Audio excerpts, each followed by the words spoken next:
జై ఆంధ్ర, జై జనసేన, జై భారత్.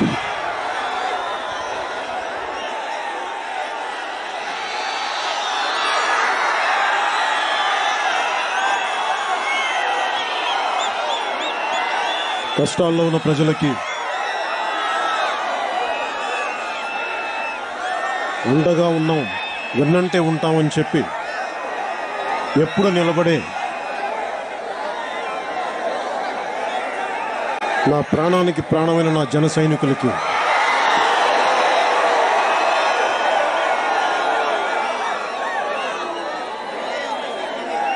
నా గుండెల్లో దీపంలాగా వెలిగే మా వీర మహిళలకి,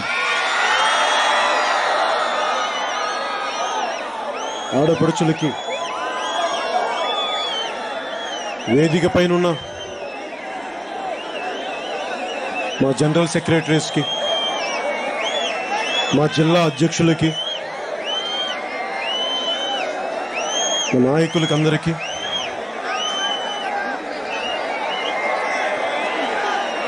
ప్రతి ఒక్కరికి పేరు పేరున హృదయపూర్వక నమస్కారం.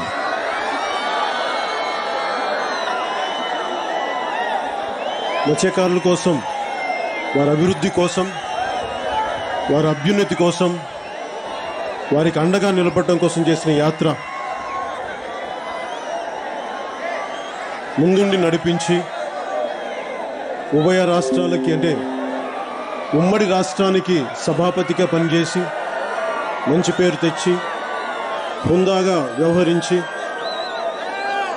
నాకు వెన్నుదన్నుగా నిలబడ్డ పిఎస్సి చైర్మన్ పెద్దలు నాదెండ్ల మనోహర్ గారికి నా హృదయపూర్వక నమస్కారం.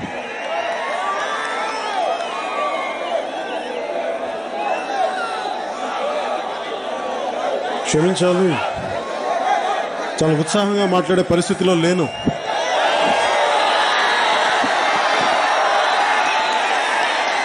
దీనికి కారణం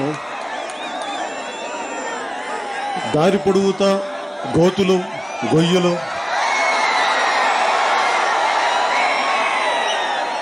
సరే మత్స్యకారుల సభని, మత్స్యకారుల అభ్యున్నతి కోసం వచ్చే సభ కోసం రాష్ట్ర ప్రభుత్వం కూడా చాలా చక్కని ఏర్పాటు చేసింది. దారంతా గొయ్యలు తీసి పడవ ప్రయాణంలాగా కార్లు, చక్కటి అభివృద్ధి. మాయాబజార్లో లాహిరి లాహిరి పాట గుర్తొచ్చింది, ఇలా ఊగుతూ తూగుతూ.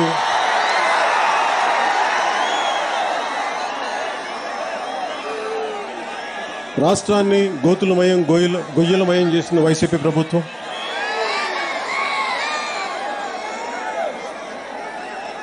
అలాగే గత పంచాయతీ ఎన్నికల్లో వార్డు మెంబర్లుగా గెలిచిన మా వాళ్ళ ఇల్లు కూల్చేసి ప్రతి చోట మా జన సైనికుల మీద భయాందోళనకు గురి చేస్తే వైసీపీకి నేను చెప్పేది ఒకటే, వైసీపీ జనసేనను బెదిరిద్దాం అనుకున్న ప్రతి నాయకులకి కూడా, వైసీపీ నాయకులకి, బెదిరించే నాయకులు అయితే వారికి చెప్తున్నా, మీ పిచ్చి పిచ్చి వేషాలకి భయపడదు జనసేన, గుర్తుపెట్టుకోండి. సంయమనం పాటిస్తున్నామంటే అది మా బలహీనత కాదు.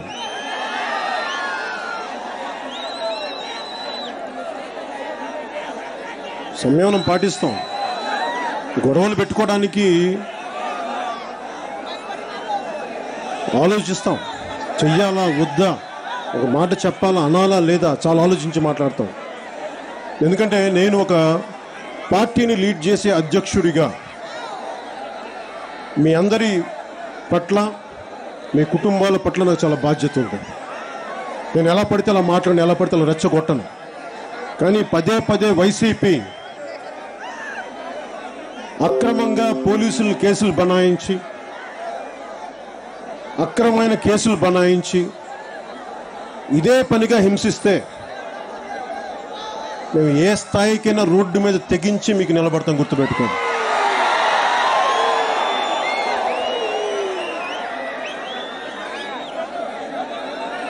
ఈరోజు మత్స్యకారులకి సంబంధించి ఇన్లాండ్ ఫిషరీస్ సంబంధించి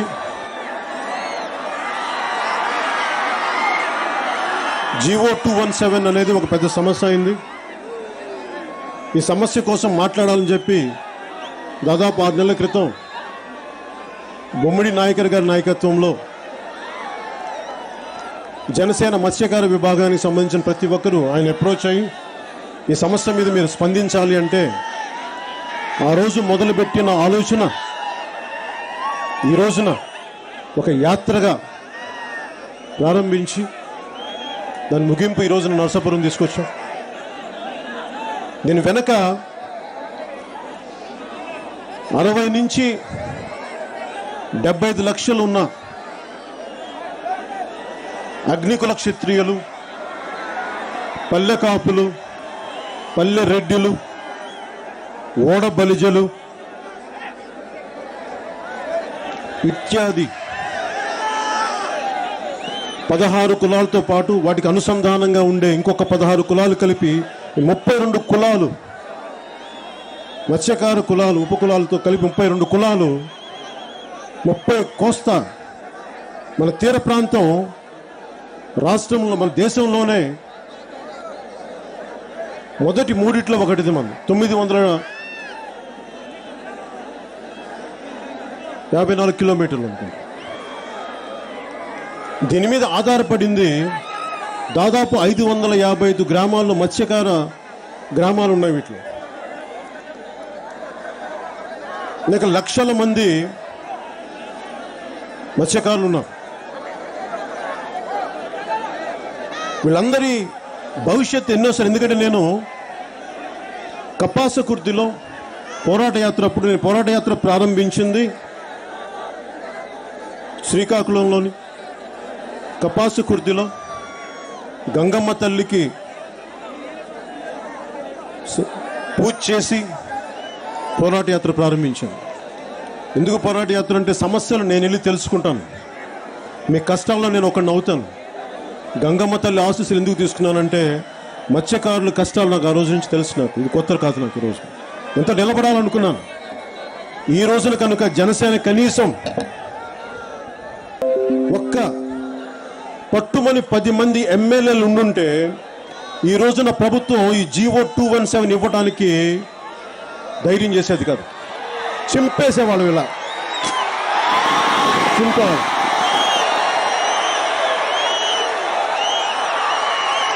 ఒక జీవో మొన్న కొడుతున్నప్పుడు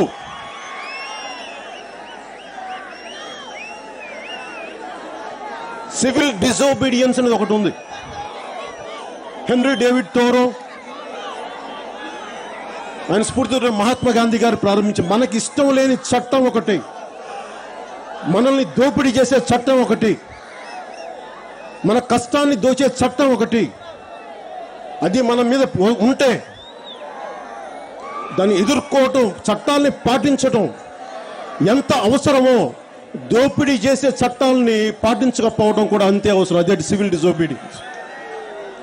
చట్టాలని ఉల్లంఘించాలి ఒక్కోసారి, ఎప్పుడు అది మన నష్టాలను కలిగిస్తుంటాయి. అలాగే ఈరోజు వైసీపీకి ప్రభుత్వానికి చెప్తున్నాను, మీరు ఈ జీవో 217ని ఇన్ని లక్షల మంది పొట్ట కొడుతున్నారు మీరు, అందుకు నేను చించాను. దీని మీద మీరు కేసులు పెట్టుకోండి, సంతోషంగా పెట్టుకోండి. జైలుకి వెళ్ళడానికి సిద్ధంగా ఉన్నాను మా మత్స్యకారుల కోసం. మీరు ఒక చట్టాన్ని తీసుకొచ్చేటప్పుడు చాలా ఆలోచించి పట్టుకురావాలి. భారతదేశం కులాలతో నిండిపోయిన సమాజం. అన్ని కులాలకి సమాన ఆర్థిక పరిస్థితులు లేవు. కొంతమందికి కొన్ని వర్గాలకే ఉంటుంది. ఉత్పత్తి కులాలు ఇవన్నీ, ఎంబీసీ కులాలు ఇవన్నీ. రెక్కాడితే కానీ కొట్టాడదు. అలాంటిది ఈ రోజున ఇలాంటి జీవో 217 తీసుకొచ్చి అనేక రకాలుగా ఇబ్బందులు పెడతా ఉంటే దాని వెనక కొంత ప్రజలు మీకు చెప్తాను, మత్స్యకారులు అందరికీ కూడా. నేను చట్టాన్ని చాలా బలంగా పాటించేవాడిని, చట్టాలను నమ్ముతాను. కానీ చట్టాలు మనల్ని ఇబ్బంది పెడతా ఉంటే వాటిని నేను ఉల్లంఘించడానికే సిద్ధం ఉంటాను. నాకు అసలు ఇబ్బంది లేదు. ఎందుకంటే నేను రాజకీయాల్లోకి వచ్చింది భయపడటానికి, నేను రాజకీయాలకు రాలా. వంగి వంగి దండాలు పెట్టడానికి నేను రాజకీయాల్లోకి రాలా. నీలో సాహసం ఉంటే దేశంలో అంధకారం ఉంటుందా? నీలో సాహసం ఉండాలైతే. అలాంటి సాహస వీరులు మత్స్యకారులు. వేటాడటం వారి వృత్తి. సముద్రంలోకి పోయి చేతిలో ఒక వల తీసుకొని ఒక చిన్న పడవలో పోతారు లోపలికి. ఎంత సాహసం ఉండాలి దాంట్లో. అలాంటి సాహసంతో నిండిపోయిన ఈ మత్స్యకారులు, వారిని భయపెడతారంటే ఒక సాహసం ఉన్న గుంపు 65 లక్షల మంది సాహసం గుండెలో నిండిపోయి ఉంటుంది వీళ్ళకి. మీ సాహసమే నాలో స్ఫూర్తి తెచ్చింది. అందుకే నేను కపాసుకుర్తిలో గంగమ్మ పూజ చేసి ఎందుకు తీసుకుని, మీ స్ఫూర్తి నాకు కావాలి. మీలో ఉండే సాహసం నేను స్ఫూర్తిగా తీసుకొని రాజకీయ ప్రయాణం మొదలు పెడుతున్నానని చెప్పి ఆ రోజున మత్స్యకారులకి గౌరవప్రదంగా మీరే నాకు స్ఫూర్తి, అందుకని ప్రారంభించాను. ఈ రోజున జీవో 217 అనేది ప్రతి కులం కూడా మనం అర్థం చేసుకోవాల్సింది ఉత్పత్తి కులాలు. అది గోరటి వెంకన్న రాసినట్టుగా పల్లె కన్నీరు పెడుతుందో, కనిపించిన కుట్రలో పల్లె ఇరుక్కుపోయింది, చాలా గాయాలు పాలైంది అనేది ఆయన అర్థం వచ్చే పాటని చూస్తే, ఏదైతే ఉత్పత్తి కులాలు ఉన్నాయో ఉత్పత్తి కులాలకి రాను వచ్చి ఈ ఆర్థిక వ్యవస్థలో ఇబ్బందులు గురవుతూ ఉన్నారు. మరబోట్లు రాకముందు సముద్ర తీరం అంతా మత్స్యకారులదే. సముద్రంలోకి వెళ్ళడానికి ఒక హద్దులు లేవు. ఒక చిన్న నాటు పడ ఒక వల వేసుకొని ఒక తెడ్డేసుకొని ముందుకు వెళ్ళిపోవచ్చు. మత్స్య సంపద అంతా వారిది. అలాంటి మత్స్య సంపదకి రాను చట్టాలు వచ్చి, మరబోట్లు వచ్చి, మత్స్యకారులు కాని వారు కూడా ఈ ఈ ఫిషరీస్ దాంట్లో ప్రవేశించిన తర్వాత మత్స్యకారులు ఉనికి సమస్య అయింది. ఇన్ని లక్షల మంది ఉన్న మత్స్యకారులు సమూహానికి ఇంకా ఎందుకు ఆర్థిక ప్రగతి ఎందుకు లేదు? ఇంకా దేహి అనే పరిస్థితి ఏంటి? దాన్ని దృష్టిలో పెట్టుకునే నేను మత్స్యకారులకు అండగా నిలబడాలి, జనసేన అండగా నిలబడాలి అని చెప్పి మేము మొదటి నుంచి అనుకుంటానే ఉన్నాం. దాని తగ్గట్టుగా నిలబడాం. మా దురదృష్టం, బొమ్మడి నాయకర్ లాంటి ఒక బలమైన మత్స్యకారుల కులాల నుంచి వచ్చిన వ్యక్తిని గెలిపించుకోలేకపోయాం. కానీ గెలుస్తాం, నిలబడతాం. ఎందుకంటే గెలిచిన తర్వాత మేము వైసీపీలాగా మేము వదలం. ఓడిపోయినా మేము నిలబడే ఉన్నాం చెప్పడానికి ఉన్నాం. ఈ రోజున మేము బొమ్మడి నాయకర్ ఓడిపోయినా కానీ, ఎవరు నిలబడకపోయినా కానీ ఒక దమ్మున నాయకుల నిలబడ్డాడు. మొత్తం నడిచాడు ఇన్ని రోజులు. అలాంటి దమ్మున నాయకులు ప్రతి ఊర్లో ప్రతి నియోజకవర్గంలో ఉండాలని కోరుకున్నాను. ఆయనే నాకు స్ఫూర్తి. ప్రతి ఒక్కరు ఆయన స్ఫూర్తిగా తీసుకోవాలి, ముందుకు తీసుకెళ్ళాలి. ఈ జీవో 217 అర్థం చేసుకోవాల్సింది మత్స్యకారులు కానీ ప్రజలందరికీ చెప్పదలుచుకుంది.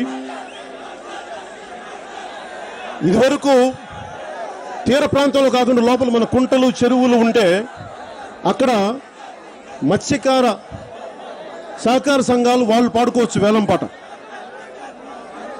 సో వాళ్ళు పాడుకొని ఒక 10%, 15% పంచాయతీ కట్టి మిగతాది అందరూ సభ్యులు పంచుకునేవాళ్ళు. వచ్చేది నిజంగా వారి దాంట్లో అద్భుతంగా డబ్బుగానే ఉండండి. ఈరోజు ఈ పరిస్థితి ఎందుకు ఉంటుంది? కానీ వైసీపీ గొప్పతనం ఏంటంటే లేని సమస్యను సృష్టించడంలో మహా ఉద్దండులు వాళ్ళు.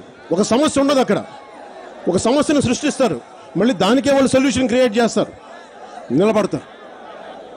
మళ్ళీ మనకి సమస్య పెట్టి మళ్ళీ పోరాటం చేస్తే దాన్ని మళ్ళీ అటు ఇటు చేసి మళ్ళీ సమస్యకు పరిష్కారంలాగా చేసి కాలయాపన చేసి మనం రోడ్ల మీదకి ఇడుస్తూ ఉంటాం. ఎదురు తిరుగుతూ ఉంటే భయపెట్టేస్తా, నీకు పెన్షన్లు రావు, నీకు నిరుద్యోగ భృతి ఉండదు, ఆ భృతి ఉండదు, ప్రతిసారి బెదిరించడమే. లేదంటే ఇల్లు కూల్చేస్తాం, రేషన్ కార్డు లేవు, ఇలా ప్రతిసారి బెదిరించి ఎక్కడో చోట అలసిపోయాం మనందరం. ఇలాంటి అలసిపోయిన వాళ్ళకి జనసేన అండగా ఉంటుంది. ఈ రోజున మత్స్యకారులు మీరు చెప్పండి, ఒక మత్స్యకారుడు చనిపోతే ఈ వేట ప్రమాదంలో సముద్రం తీరంలోకి చనిపోతే వాళ్ళకి ఈ ఇన్సూరెన్స్ ఉంటుంది ఒక 5 లక్షలు. ఇన్సూరెన్స్ 5 లక్షలు కాదు 10 లక్షలు ఇస్తామని చెప్పిన వాళ్ళు ఈ రోజున సెంట్రల్ గవర్నమెంట్ వచ్చి 5 లక్షలు తీసుకోవడానికి కేవలం 5 లక్షలకే పరిమితం చేశారు. అది కూడా ఎంతమందికి ఇచ్చారంటే దాదాపు 63 మంది 64 మందికి 3 సంవత్సరాల్లో వాళ్ళు ఇవ్వగలిగింది 64 మంది. సంవత్సరానికి వేటకెళ్ళి దాదాపు 140 పైచీలకు చనిపోతారని చెప్పి గణాంకాలు చెప్తా ఉంటే వాళ్ళు ఇచ్చింది ఇన్ని సంవత్సరాల్లో 64 మందికి. ఒక్క జనసేనే మా జన సైనికులు ప్రాణాలకు కోల్పోయి నిజమైన ఇబ్బందుల్లో ఉంటే వారికి ఒక పార్టీ తరపునే ఒక పార్టీగా ఉండి సరిగ్గా ఒక ఎమ్మెల్యే లేని పార్టీగా ఉండి కూడా మేము 45 మందికి 5 లక్షలు ఇచ్చామే మేము. మీరు ఇన్ని లక్షల కోట్లు పెట్టుకొని 63 మందిగా మీరు ఇచ్చేది ఎటు వెళ్తుంది డబ్బు? మటన్ కొట్లు పెట్టుకోవడానికి, చేపలు అమ్మడానికి. ఓ పని చేయండి అమ్మ, మీరు ఎవరైతే వైసీపీ నాయకులు ఉన్నారో ఓ పని చేయండి, మీరు చీకులు కొట్టు కూడా పెట్టుకోండి అక్కడ పక్కనే. అలాగే బ్రాండ్ షాపులు అమ్ముకుంటారు కదా మీరు, పక్కన చీకులు కొట్టుకుంటూ పెట్టుకొని అందరూ ఒక గ్లాసులో కొంచెం మీరే పోసి అమ్ముకోండి. అట్లా చేయండి. మీకు ఇచ్చింది అధికారం ప్రజల సమస్యల్ని తీర్చమని, ప్రజలను ఇంకా సమస్యలు నెట్టమని కాదు. మీరు మటన్ కోట్లు చికెన్ కోట్లు నడపమని కాదు మీకు అధికారం ఇచ్చింది. అసలు ప్రభుత్వానికి ఏం పనయ్యా మీకు?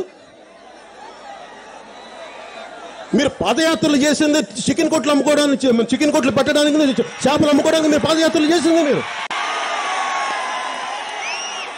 ఆ రోజు చెప్పుండాల్సింది కదా. ఆ రోజున చాలా ప్రామిసులు చేశారు. ఆ రోజున పాదయాత్రలో మత్స్యకార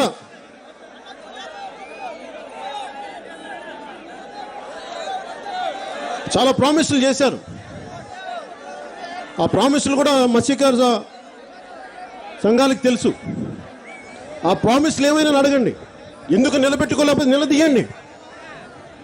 వాళ్ళు నిలబెట్టుకోలేని ప్రామిసులు ఎందుకు చేస్తారు? నిలబెట్టుకోలేని మాట ఎందుకు చేస్తారు? మమ్మల్ని చట్టాలని పాటించమంటారా మీరు? మేమందరం చట్టాలు పాటించాలి, మీరు చట్టాలు పాటిస్తారా? మీరు మీకు చట్టాలు మీకు మాకు మాత్రం అప్లై చేస్తారు, మీకు అప్లై కావా? మీకు చట్టాలు మీరు అప్లై చేసుకోకపోతే ప్రజలు అప్లై చేస్తాం, మేము రోడ్ల మీదకి వస్తాం. మీరు చట్టాలు పాటించేలా మిమ్మల్ని చేయిస్తాం. దిగొచ్చారనుకుంటున్నారా మీరు? సామాన్యమైన మనుషులు మీరు గుర్తుపెట్టుకోండి. మీరు ఒక సగటు మత్స్యకారుడు, సాహస వీరుడు కూడా మీరు మత్స్యకార వేటలోకి వెళ్ళి ఒక వీరుడు కూడా సమానం కాదు. మీరు గుర్తుపెట్టుకోండి. వాళ్ళు తిరగబడట్లేదు, అంతే. అన్యాయం జరుగుతుంది, తిరగబడట్లా, ఊరుకొని భరిస్తున్నారు. అది పిరికితనం కాదు, వారు తట్టుకొని నిలబడుతున్నారు. ఒక మత్స్యకారుడికి ఇదివరకు సహకార సంఘంతో పాడుకునే వాళ్ళు ఈరోజు డబ్బులు ఎక్కడి నుంచి పట్టుకొస్తారు? 25% కట్టాలంట. ఎక్కడి నుంచి పట్టుకొస్తారు? అది ఆన్లైన్లో వాళ్ళకి ఎవరు వస్తారో తెలియదు వెనక నుంచి. అంటే కేవలం ప్రతి సంపద మరి ఎంబీసీ కులాలకి ఏమి వెళ్ళాలి, బీసీ కులాలకి ఎలా వెళ్ళాలి? ఇవన్నీ ఉత్పత్తి కులాలే. వాడి వ్యాపారాలు చేసుకోలేరు. వాళ్ళకి మరపడవలు కూర్చోబెట్టే వాళ్ళు జట్టీలు లేవు. వాళ్ళకి ఉన్న సాంప్రదాయం ఉదాహరణకి గంగవరం ఉంది, గంగవరం పోర్టే ఉంది. అక్కడ జట్టి నిర్మిస్తామని చెప్పి అక్కడ మత్స్యకారుల్ని మొత్తం నిరాశ్రయులు చేశారు. కాలుష్యం వల్ల వాళ్ళ జీవితాలు దెబ్బతింటా ఉన్నాయి. ఇన్ని ఉండి కూడా వాళ్ళకి ఈ రోజుకి వారికి జట్టి నిర్మించలేదు. వాళ్ళకి ఎంతమంది చనిపోయారు పోలీసుల కాల్పుల్లో. ఏ రోజు కూడా ఏ ప్రభుత్వాలు అండగా నిలబడాలని కోరుకున్నాం. ఈ రోజు వైసీపీ కూడా మీరు ఇంత అండగా నిలబడతామని చెప్పి అండగా నిలబడకపోగా మీరు జీవో 217 తెస్తే మేము చేతులు కట్టుకుని ఎందుకు కూర్చుంటాం? మేము ఈరోజు నేను చెప్తా ఉన్నాను, మీరు ఈ ఒక్క ఎన్నికలకి, మత్స్యకారులందరికీ చెప్తున్నాను, ఈ ఒక్క ఎన్నికలకి మాకు భరోసాగా అండగా నిలబడండి. మీరు నిలబడండి. నేను మాటల వ్యక్తిని కాదు, నేను చేతల వ్యక్తిని. ఎందుకంటే నాకు దీంట్లో నాకు చేపల కొట్లు పెట్టుకోవడానికి, మటన్ కొట్లు పెట్టుకోవడానికి, చికెన్ కొట్లు పెట్టుకోవడానికి ఇంట్రెస్ట్ లేదు నాకు.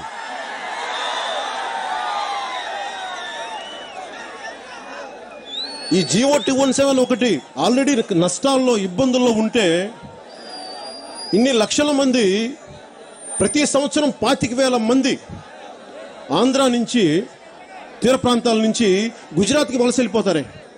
25,000 మంది ఇంట్లో బిడ్డలను వదిలేసి, భార్యను వదిలేసి, వారి చరిత్ర చదువు, వారి కథలు చదువుతూ ఉంటే, వారి సంఘటనలు చదువుతూ ఉంటే కడుపు తరుక్కుపోద్ది. ఎంత కష్టంగా ఉంటుందంటే కనీసం వారికి సరైన తిండి ఉండదు. ఒకసారి ఈ తుఫాన్లో ఇరుక్కుపోయేటు పాకిస్తాన్, బంగ్లాదేశ్ లేదంటే శ్రీలంకకి వెళ్ళిపోతే అది వాళ్ళు టెర్రరిస్టులుగా పెట్టేస్తారు, అక్కడ బయటికి రారు. మన కరోనా సమయంలో కూడా చాలామంది ఇక్కడ మెద్రాస్ పోర్ట్లో ఇరుక్కుపోతే అప్పుడు ముఖ్యమంత్రి గారికి నేనే స్వయంగా ట్వీట్ చేశాను, సార్ కొంచెం ఇట్లా ఉంది అంటే ఆయన వెంటనే స్పందించారు. అంటే ఇన్ని కష్టాలు పడుతూ ఉంటారు. మరి వీరికి నిలబడాలి కదా, వీరికి నిలబడకపోగా ఇంకా అదనంగా ఇలాంటి GO 217 తెచ్చి, గత ప్రభుత్వంలో కూడా కనీసం 70,000 ఇచ్చేవాళ్ళు, అదనంగా ఇచ్చేవాళ్ళు. మిగతా వాళ్ళు ఇల్లు కట్టుకోవడానికి, మత్స్యకారులు ఇల్లు కట్టుకోవడానికి అదనంగా 70,000 ఇచ్చేవాళ్ళు. ఈరోజు నా 70,000 ఇవ్వకపోగా అందరితో సమానంగా చేశారు. ఎందుకు 70,000 అదనంగా ఇవ్వాలంటే వీళ్ళు తుఫాను వెంబడి ఉండే గ్రామాల్లో ఉంటారు, ఇంకొంచెం బలమైన షెల్టర్లో ఉండే ఇల్లు కావాలి వాళ్ళకి. నేను పోరాట యాత్ర అప్పుడు తుఫాను వచ్చినప్పుడు ఆ మధ్య 2018లో హుదూద్ తుఫాను అప్పుడు వెళ్తే మొత్తం అన్ని చోట్ల కూడా కనీసం తాగడానికి నీళ్లు లేవు. మొత్తం ఎటు చూసినా నీళ్లు ఉంటాయి కానీ తాగడానికి నీళ్లు ఉండవు, గ్రామాల్లో నీళ్లు లేవు. వాళ్ళు ఎన్ని బాధల్లో ఉన్నారు. కనీసం ఏదైనా పడవలు పోతే వాటికి కూడా ఇన్సూరెన్స్ ఉండదు, ఎందుకంటే మీరు కూర్చొని చాలామంది మోసం చేశారు కాబట్టి ఆ ఇన్సూరెన్స్ కూడా రద్దు చేశారని చెప్తా ఉన్నారు. సో ఇన్ని కష్టాలు ఉన్నప్పుడు వీరి కష్టాలను ఎలా తీర్చాలని ఆలోచించాలి తప్ప ఇంకా అదనంగా కష్టాలను పెడదాం. అసలు ఈ వైసీపీ ఒక ఆలోచన విధానం ఏంటంటే వాళ్ళ నాయకులకి మిగతా వాళ్ళు ఎవరి దగ్గర డబ్బు ఉండకూడదు. ఎంతసేపు మనందరం దేహి అని అంటుండాలి. వాళ్ళ దగ్గరికి వచ్చి ఎంత పెద్ద స్థాయి వ్యక్తి అయినా సరే, సార్ జగన్ గారు కొంచెం మీరు మాకు చేయాలి సార్, మాకు పెద్దలు మీరు చేయాలి మాకు ఇవన్నా, అలా అంటే వారి ఈగో సాటిస్ఫై అవుతుంది, బాగుంటుంది, తృప్తిగా ఉంటుంది. తగ్గారు నా దగ్గర అందరం. ఇదేమో రాజరికమా? ఇది రాజరికం అనుకుంటున్నారా మీరు? రాజరికాలు కాదే, ఫ్యూడలిస్టిక్ సొసైటీ కాదు, ఇది డెమోక్రసీనా? ఇది ప్రజాస్వామ్యమా? మీరు ప్రజాస్వామ్యం అంటే మీరు ఫ్యూడలిస్టిక్ వ్యవస్థలో మీరు ప్రవర్తిస్తానంటే ఎట్లా ఊరుకుంటాం మేము? మీకే ఇంత తెగింపు ఉంటే స్వాతంత్ర్య యోధుల స్ఫూర్తి నింపుకున్న మాకు ఇంకెంత తెగింపు ఉంటుందో మీరు ఊహించగలరా? భరిస్తున్నాం, భయంతో కాదు, సహనంతో. మీరు అక్కడ దాకా తెచ్చుకుంటారా? మీరు ఇలాంటి GO 217లో వెనక్కి తీసుకుంటారు, మీ చేతుల్లో ఉంది. మీరు సమయం తీసుకోండి. వైసీపీ నాయకులకి, మత్స్యకారులకి డబ్బులు ఎక్కడి నుంచి వస్తాయి? ఈ ఆన్లైన్ విధానం పెట్టారు, మీరు ఎక్కడి నుంచి డబ్బులు వస్తాయి? ఎవరి చేతులకు వెళ్ళిపోతుంది? సాంప్రదాయ చేపలను వేటాడటం వాడి వాళ్ళ వృత్తి అది. ఆల్రెడీ సముద్ర తీరాల్లో మొత్తం మిగతా వాళ్ళు వచ్చేసారు, కాదంటలేదు. అది పోటీ ప్రపంచం, ఆ ఆర్థిక సంస్కరణలు ఇంకోటి పేరు పెట్టిన ఏదని చెప్పండి, అది పోటీ. కనీసం ఇన్లాండ్ ఫిషరీస్లో కూడా కుంటలు, చెరువులు కూడా వాళ్ళకి వెళ్ళకపోతే ఎలాగా? అంటే ముందుగా నెల్లూరు జిల్లాలోనే మేము పైలట్ ప్రాజెక్టుగా పెట్టామనేది ఉంది.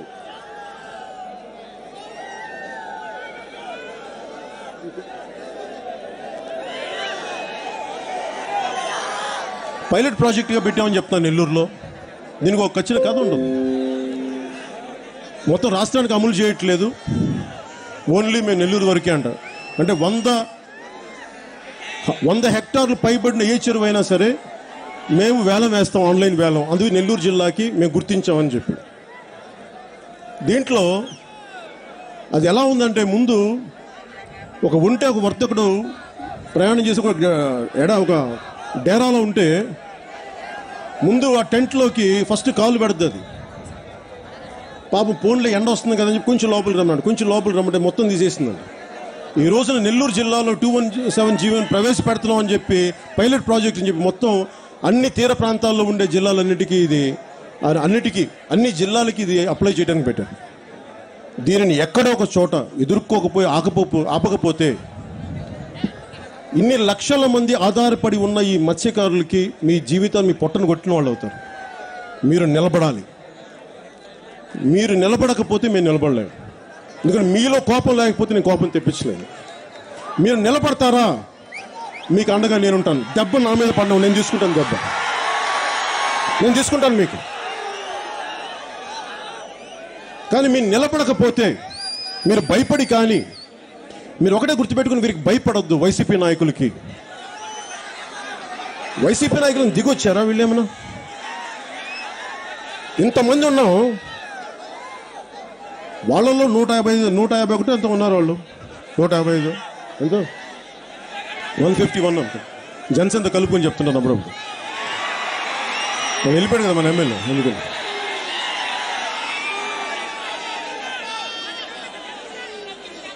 ఇంతమంది ఎమ్మెల్యేలు వాళ్ళు ఇంతమంది మాటను పాటించడానికి ఉన్నారు. పట్టుమని 10 మంది ఉండే వాళ్ళ మాటను పాటించడానికి మనం లేం. వాళ్ళు ఎట్లా ఉండాలంటే అందరికీ ఆమోదయోగ్యమైన చట్టం చేయాలి. మనందరికీ బాగుంది చట్టం, దీన్ని పాటించాలనిపించాలి. కానీ మనందరికీ ఇబ్బంది పెట్టే చట్టాలను అయితే మనం పాటించాల్సిన అవసరం లేదు. ఇంకా వాళ్ళు పాటించట్లే చట్టాలు కొంతమందికైనా, మీకేనా? శాసనసభ్యులకి చట్టాలు వర్తించవా?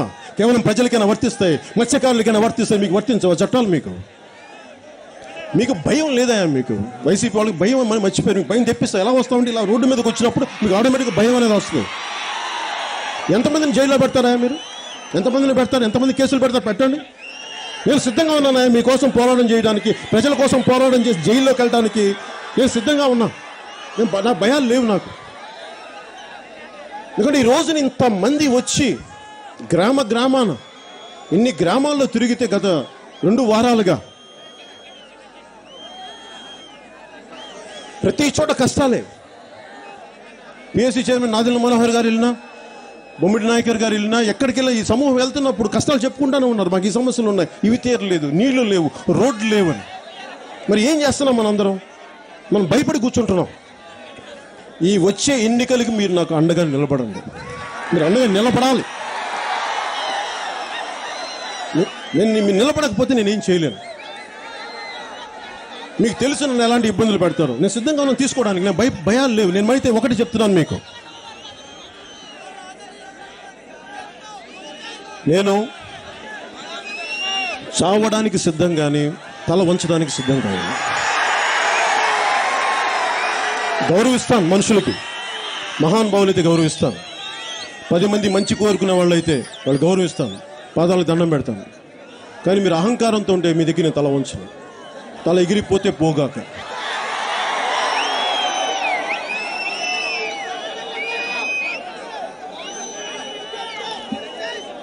మత్స్యకార గ్రామాల్లో కనీస వసతులు లేవు. అందరికీ మత్స్యకార గ్రామంలో కనీస వసతులు లేవు. సరైన తుఫాన్ షెల్టర్లు ఉండవు. దీని గురించి ఎవరు మాట్లాడరు. గతంలో కూడా, గత ప్రభుత్వ హయాంలో కూడా నేను బలంగా ఈ సమస్యలను బయటికి తీసుకొచ్చిన వాడిని.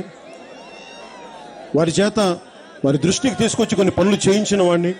వారికి అండగా మత్స్యకారులకు అండగా నిలబడ్డవాడిని. ఈ రోజున ఇలాంటి తప్పుడు చట్టాలు వచ్చినప్పుడు మనం భయపడకుండా ముందుకు పోదాం. అలాగే మొన్న 2000 లాస్ట్ ఇయర్, పోయిన సంవత్సరం అంతర్జాతీయ మత్స్యకారుల దినోత్సవం రోజున రాష్ట్ర ముఖ్యమంత్రి ఆన్లైన్లో ఆయన 8 ప్రాజెక్టులకి ఓపెన్ చేశారు. జట్టీలు నిర్మిస్తాం, మత్స్యకారులకు అండగా ఉంటామని చెప్పి. వాటిలో కేవలం 2 జట్టీలకే నామమాత్ర పనులు జరిగి మిగతా అన్నీ వదిలేశారు. మొదటి దశలో 4, మళ్ళీ దశలో 2 అని 4 అని చెప్పి ఆ మొదటి దశలో చేసే కూడా ఈ రోజుకి నామమాత్రపు చేశారు. నామమాత్ర పనులే జరిగినాయి. ఉపాధి అవకాశాలు కల్పించకపోగా ఉపాధి అవకాశాలు తీసేస్తే ఎట్లాగా ఈ వైసీపీ ప్రభుత్వం? అందుకని ఉపాధి అవకాశాలు తీసేస్తున్నారు ఈ జీవో 217 వల్ల. వీరికి ఉపాధి అవకాశాలు కోల్పోయే విధంగా తిరిగి వెనక్కి తీసుకోవాలని డిమాండ్ చేస్తూ ఉన్నాం. ఈసారి శ్రీ ప్రభాకరన్ గారు కూడా వచ్చారు.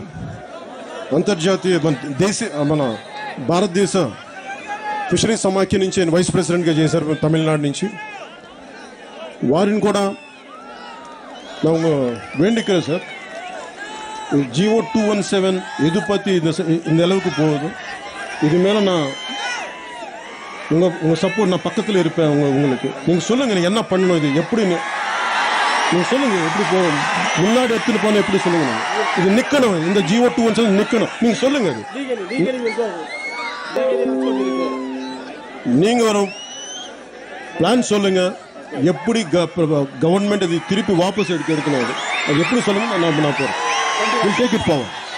మీరు చెప్పండి ఈ జిఓ 277 ఎలా ఉపసంహరించాలి, ఎలా తీసుకెళ్ళి, ఎలా ఒత్తిడి పెట్టాలని మీరు వ్యూహం వేస్తే మేము మీకు అండగా నిలబడతాం. ఏ స్టేట్లో కూడా జిఓ 217 లేదు, కేవలం ఒక ఆంధ్ర రాష్ట్రంలో.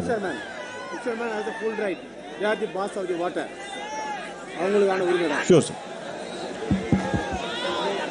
ఉత్పత్తి కులాలకు సంబంధించి ముఖ్యంగా మత్స్యకారులకి సముద్రం మీద బతకడం తప్ప వాళ్ళకి ఏం తెలుస్తుంది ఎక్కువ శాతం మందికి. అలాగే వారి కుటుంబాల్లో ఉండే సమస్యలు కానీ వాళ్ళ ముఖ్యంగా వాళ్ళ ఆడపడుచులకు, మహిళలకు ఉండే సమస్యలు చాలా తెలుసు నాకు, నేను తిరిగాను కాబట్టి. వాళ్ళ ఆరోగ్య సమస్యలు ఉన్నాయి, వాళ్ళ పిల్లలకి సరైన విద్యా సౌకర్యాలు ఉండవు. నాకు ఒకసారి అనిపిస్తే మత్స్యకారులను చూస్తే డీప్ సీ స్విమ్మింగ్ చేస్తూ ఉంటారు. వీళ్ళలో ఎంతమంది ఒలింపిక్ స్విమ్మర్స్ ఉన్నారో ఈ టాలెంట్ ఎందుకు పట్టుకోలేకపోతున్నారు, ఈ టాలెంట్ అంతర్జాతీయ స్థాయిలో ఎందుకు పెట్టుకోలేకపోతున్నాం. వీళ్ళలో గొప్ప స్పోర్ట్స్ మెన్ ఉంటారు, ఇన్ని రకాలుగా ఆలోచించవచ్చు. ఇప్పటిదాకా ఏ ప్రభుత్వాలు ఆలోచించలేదు. జనసేన నేను మీకోసం ప్రత్యేకించి మత్స్యకారులకు సంబంధించి మేము వచ్చే ఎన్నికల కోసం ప్రత్యేకంగా మా మేనిఫెస్టోలు ప్రత్యేకించి మీకోసం ప్రోగ్రాం పెడతాం. ఎలా మిమ్మల్ని పైకి తీసుకురావాలి, మిమ్మల్ని ఎవరు దేహి అనే పరిస్థితిలో రాకూడదు. సత్యలింగం నాయకర్ గారి దృష్టికి తీసుకొస్తాం. మీరు ఒక గొప్ప మహానుభావులు, అగ్నికుల క్షత్రియులు. సత్యలింగం నాయకర్ గారు అన్ని కులాలకి ఆయన ట్రస్ట్ ఏర్పాటు చేసి ఈ రోజుకి అన్ని కులాలకి విద్యాదానం కానీ రకరకాల ఏదైతే అవసరాలు ఉన్నాయో అవన్నీ తీర్చే విధానం ఈ రోజుకి ఆ ట్రస్ట్ పనిచేస్తున్నారు. అలాంటి వ్యక్తులు ఉన్నారు. ఆ వ్యక్తులు ఎందుకు కనుమరుగైపోయారు అంటే ఇదివరకు ఒక 40-50 సంవత్సరాల క్రితం అంతకుముందు ఉండే వాళ్ళు కూడా ఈ రోజున కనుమరుగైపోయారంటే మన ఈ ప్రభుత్వాలు వీళ్ళు పట్టించుకోవట్లా, మత్స్యకారులను పట్టించుకోవట్లా, మత్స్యకారుల అభ్యున్నతిని పట్టించుకోవట్లా. ఓట్లు కావాలి మత్స్యకారులు, వాళ్ళలో వాళ్ళ గొడవలు పెట్టాలి, అంతేగాని వదిలేద్దాం. జనసేన వదలదు మిమ్మల్ని, మేము గుండెల్లో పెట్టుకొని చూస్తాం, మిమ్మల్ని మీకు అండగా ఉంటాం. నాకు తెలుసు మీ కష్టాలు, మేము గుండెల్లో పెట్టుకొని చూస్తాం. మీరు నిలబడండి జనసేనకి. నేను చెప్తున్నాను ఈ రోజున ఈ జిఓ 217 మీరు చెప్పండి, ప్లాన్ చెప్పండి, నేను రోడ్డు మీదకి వస్తాను. అవసరమైతే మీకోసం నేను జైలుకి వెళ్ళడానికి సిద్ధంగా ఉన్నాను. ఒక జీవో కాపీని చించడం అంటే నాకు తెలుసు, ఒక చట్టాన్ని ఉల్లంఘిస్తే కేసులు పెడతారని తెలిస్తే నేను చించాను. ఎందుకంటే నిలబడాలి ఒకళ్ళు. ఒక్కడికి గుండె ధైర్యం వస్తే ప్రతి ఒక్కడికి గుండె ధైర్యం వస్తుంది.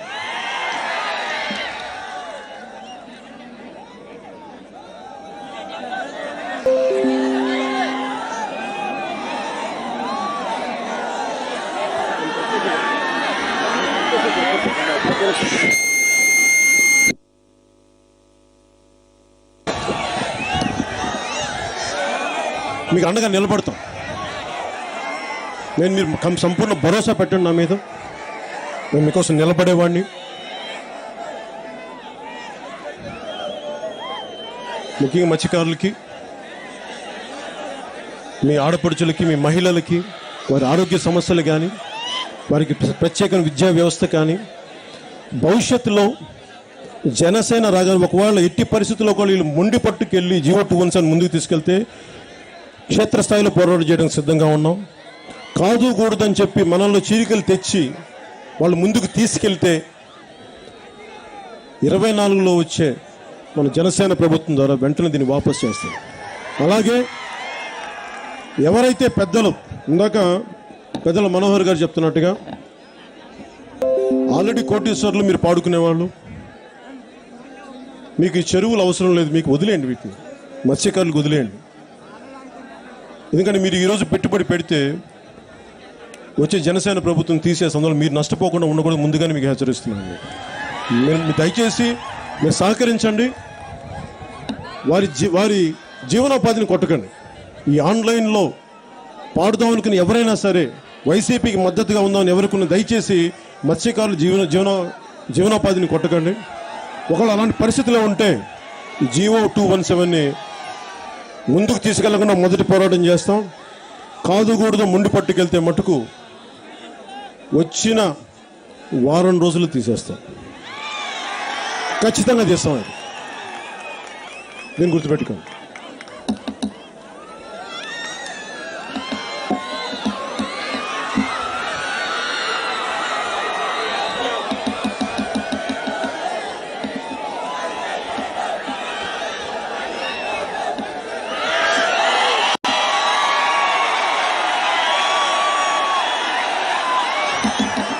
ఇక్కడున్న యువతరానికి ముగింపు వాక్యాలుగా ఇక్కడున్న యువతరానికి నేను మీకోసం ఉన్నాను. ఆడపడుచులకి మీకోసం ఉన్నాను. పెద్దలకి మీకోసం మేము ఉన్నాం. ఎక్కడికి పారిపో, నిలబడి ఉన్నాం. ఈ రోజున నేను పార్టీ పెట్టి నిలబడటానికి గుండె ధైర్యం ఇచ్చింది మీరే. మా ఆడపడుచులు, మా జన సైనికులే. మీరు లేకపోతే జనసేన లేదు. మా ఆడపడుచులు లేకపోతే జనసేన లేదు. మీరే మా స్ఫూర్తి. మీరిచ్చే ఈ గుండె ధైర్యమే నన్ను పోరాటం చేయడానికి ముందుకు తీసుకెళ్తా ఉంది. భవిష్యత్తులో మీకు అండగా ఉంటాం. మళ్ళీ మార్చి 14న